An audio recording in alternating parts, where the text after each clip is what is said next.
Hi hello భోజన ప్రియులకు స్వాగతం అండి. Today capsicum curry. దీని తయారీ విధానం చూసేద్దామా. ఒక బౌల్ తీసుకుని అందులో పెరుగు వేసుకోవాలి. 1/4 స్పూన్ పసుపు, 1 tablespoon garam masala, 1 teaspoon కారం, ధనియాలు జీలకర్ర పౌడర్, 1 టీ స్పూన్ రుచికి సరిపోయే సాల్ట్. నేనైతే 1 స్పూన్ తీసుకున్నా. వీటిని ఇలా మిక్స్ చేసుకోవాలి. ఇదండి ఈ విధంగా పక్కన పెట్టుకోవాలి. Stove on. ఆయిల్ హీట్ అయిందండి. ముందుగా కట్ చేసుకున్న క్యాప్సికమ్ వీటిని వేయించుకోవాలి. ఒక 2 మినిట్స్ వేయించుకోవాలండి వీటిని. ఇవి వేగేయండి. వీటిని పక్కన పెట్టుకోవాలి. అదే కళాయిలో కొంచెం ఆయిల్, 1 టీ స్పూన్ ఆవాలు, 1 టీ స్పూన్ జీలకర్ర వేసి వేగనివ్వాలి.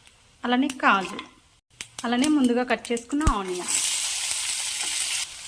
వీటన్నిటిని వేయించుకోవాలి. కొంచెం బ్రౌన్ కలర్ వచ్చే వరకు వేయించుకోవాలి. ఇలా వేయించుకోవాలి. కరివేపాకు, వెల్లుల్లి తురుము, అల్లం, వీటిని బాగా వేయించుకోవాలి. పసుపు, తగినంత కారం, రుచికి సరిపోయే సాల్ట్, వీటన్నిటిని వేయించుకోవాలి. కట్ చేసి ఉంచిన టమాటా 2 మినిట్స్ మూత పెట్టుకొని మగ్గబెట్టాలి. ముందుగా ఉడికించుకున్న బంగాళదుంప ముక్కలు, వీటన్నిటిని కలిపేసుకోవాలి. ముందుగా కలిపి పెట్టుకున్న పెరుగు మసాలా, వీటిని కలిపేసుకోవాలి. ఇదే విధంగా ఉడకనివ్వాలి. ఒక 2 మినిట్స్ వేయించుకున్న క్యాప్సికమ్ వేసి కలిపేసుకోవాలి. ఈ విధంగా ఇందులో కొంచెం వాటర్ వేసుకోవాలి. నేనైతే చపాతీతో తినాలనుకుంటున్నాను. నాకు కొంచెం గ్రేవీ కావాలి.